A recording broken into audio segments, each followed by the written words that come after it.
Good afternoon, everyone. Welcome to the first Bridging the Gap podcast. This podcast is where we talk about the digital divide in Indonesia. I am your host, Jay, and I'm joined by some social digital experts. We have Givi as the professional researcher of digital experiments. Hello everyone.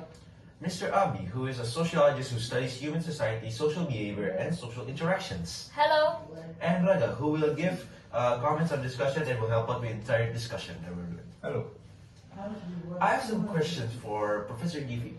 I want to ask if Indonesia's digital divide, digital economy is growing in a rapid pace. Why are so many rural communities still left behind, and what can be done to bridge the gap? So, Indonesia's digital economy is one of the fastest growing in Southeast Asia. As of June 2025, Indonesia's economy is expected to grow between $124 billion and $146 billion. This occurred due to various industries, including e-commerce, with applications such as Tokopedia, as well as financial technology, exemplified by digital wallets or mobile banking applications like GoPay. Overall, this is due to the increasing digitalization of various services, where many tasks can now be completed online. Unfortunately, digitalization only benefits people in urban areas, while people in rural areas, especially in eastern Indonesia, have unstable or non-existent internet access, a lack of signal towers, and frequent power outages. So you're basically saying like lower class people still have struggles for internet access. Is that correct? Yes, that's correct. Alright, that's very interesting to hear. So Indonesia's digital economy is growing in a rapid pace. However, rural areas still struggle with poor internet and limited access to technology. Now, I would like to ask Mr. Abi, from the sociological perspective, how does the digital divide affect social behavior and inequality in Indonesia? If we can see about Indonesian digital divide, we can see from nowadays it's a significant issue that is characterized by a substantial gap. What is the substantial gap that I mean? The substantial gap that I mean is caused by a gap of technologies or some internets. Like what Givi says, in the rural areas, they cannot access technologies and they cannot access the amount of internet like we do in the city, in the main city. So our idea is, so how can we fix this? So we have some strategies. So one of our strategies, we are going to develop some signals around the rural areas to increase the internet and to make the technologies work in there. Because in some places, internet cannot be accessed. They access it from like signals or like from mobile data. Wow, that's actually really incredible, like the inventions. I would like to, I wish I'd like to explore more about it. I would like to ask, you mentioned about the gap, can you explain about the gap? The gap is actually about technologies and internet, Wi-Fi that we use like nowadays. Because in our city we use technologies and we use internet to access learning, to access work on our everyday. But in there, they are still doing it manual ways. So we need to increase more technologies learning in the rural areas. To add more to Abi's point, large cities like Jakarta or Surabaya have full access to the digital world, where they have limitless opportunities, which include starting an online business that can reach the international market, working remotely, doing professional networking through websites like LinkedIn, and a lot more. Meanwhile, in rural areas that even have internet access, it's either too expensive or too limited. Specifically, the price of 2 gigabytes in rural areas is 120,000 rupiah. That's expensive. Yeah, I know. But while in urban areas, for the same amount of gigabyte, the price is only 65,000 rupiah. With all these, the core reason is that they do not have the same opportunities as people living in urban areas. Okay. So it's clear that Indonesia's digital divide isn't just about technology, it's about the opportunity and equality. Yes. To truly bridge the gap, we need better infrastructure and digital education so everyone, no matter where they live, can benefit from the country's growing digital economy. Raga, speaking of equal access, what do you think are the best ways to make internet and digital learning more available to everyone from both of their point of views? I think we have a role in this. We can change that too. We can help provide internet for the lower class because we have that power too. Don't think we don't, and that will help out a lot because they have potential to help out others too with that. For example, what he said, the online businesses, maybe that can help out people too. So like the rich needs to provide more for the lower class peoples. And Another issue is that families living in rural areas have poor digital skills due to being uneducated about digital literacy. Thus, they might not know how to log in and navigate error messages. Moreover, these people may not have a smartphone or a laptop at all, but even if they have a device, it will most likely be a basic phone, like a Nokia, for example, where it can still send text messages and SMS, but cannot download digital learning applications, since their storage capacity is only between 1 MB to 64 MB, while the minimum storage capacity for a device to be able to download these digital learning applications is 16 gigabytes. And maybe if I can add, if you want to access digital literacy to the rural areas, we should lower the cost of technologies, or we could say it as lower the economies, the digital economies that we got right now. Because if you can see in the rural areas, they cannot access digital life because phones and tabs, iPads, and even like computers now, the minimals is just like 5 million or 2 million.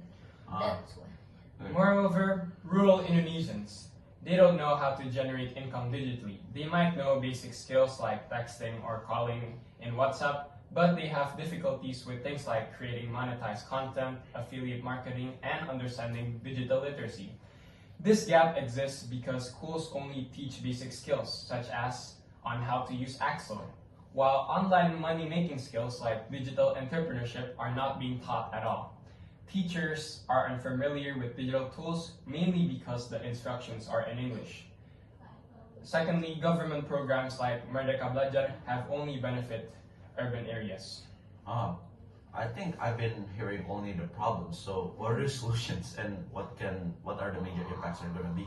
So, you may go first. I'm sorry. Maybe for the solutions for my context, for the solutions is you can lower the price of the technologies and maybe spread the internet around the rural areas.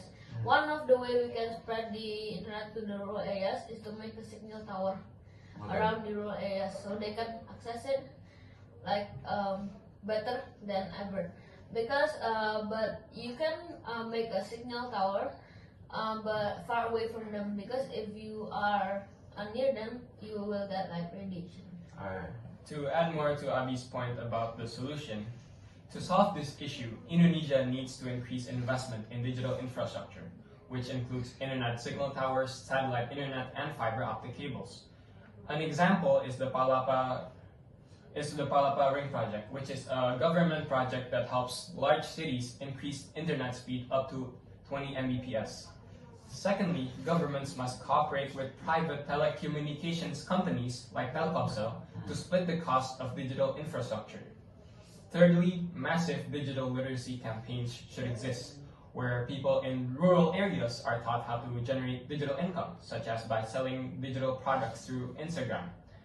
When teaching the people in these rural areas, it's highly encouraged for the teachers to use the local language of the rural area when teaching, because many of the people in these rural areas, they don't know how to speak Indonesian at all, due to them being very undereducated. I see. Would you like to add anything, Rena? So I'm gonna sum up what my friends just said so far to give my take on their research and data. Mm. So we have analyzed from what our previous friends said about digital divide. We can see the pattern. They are addressing the divide in digital world, more specifically the digital divide in Indonesia. And the issue is that it's pretty divided and unfair for some, and that more people should have equal access to the internet, because most of our lives get amplified by the help of internet. For example, Google Maps. Mhm. You need that to get around, to see your friends, see your family, go somewhere to eat, find new places, stuff like that. And like food, you don't have to go outside your house. You can order food online for your friends if they come over, stuff like that. And Tokopedia, you can shop online too nowadays. That's very helpful when you don't have time to go out to buy stuff too. And because those stuff make our lives more simple and help out a lot as well. And other aspects such as education were also mentioned, and I agree with that statement, because some people, including me, find it more comfortable to learn online than face to face. Wow, that's really a bold answer. I like that answer very much. From Abby, since you're a sociologist, Yeah. what is like the social point of view from all of it?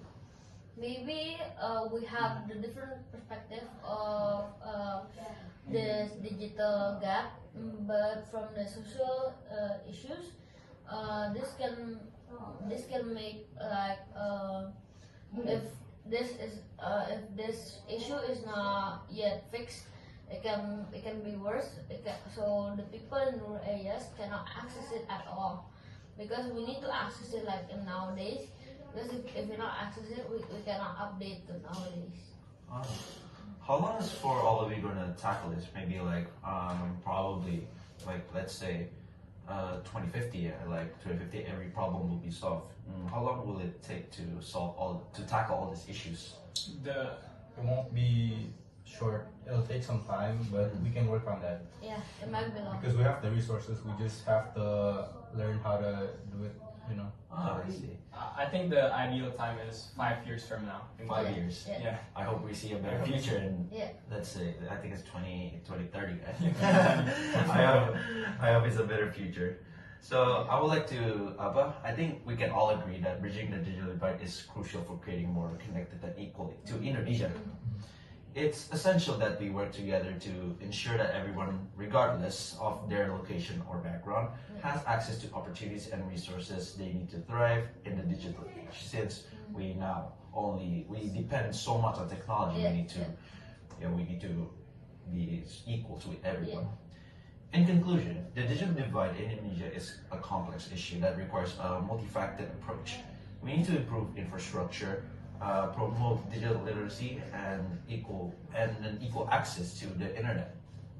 By working together, we can create more inclusive and equitable digital landscape that benefits everyone. For me, my final message is that despite challenges investing in digital infrastructure and education, it can unlock Indonesia's potential and build generational wealth. So the thing that we have to have is dedication, the willing to never give up. We may have a lot of struggle now, but as time goes on, if we stay persistent, if we are patient, eventually we will all figure it out. And it can benefit everyone. Yes, exactly. I agree. Wow, that's really incredible.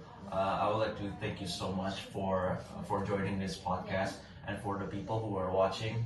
I'm sure they appreciate by your messages. I hope your project all goes well, and I would like to thank you once again, and thank you for everyone for listening and watching. I'll see you next time. Thank you. Bye everyone. Bye.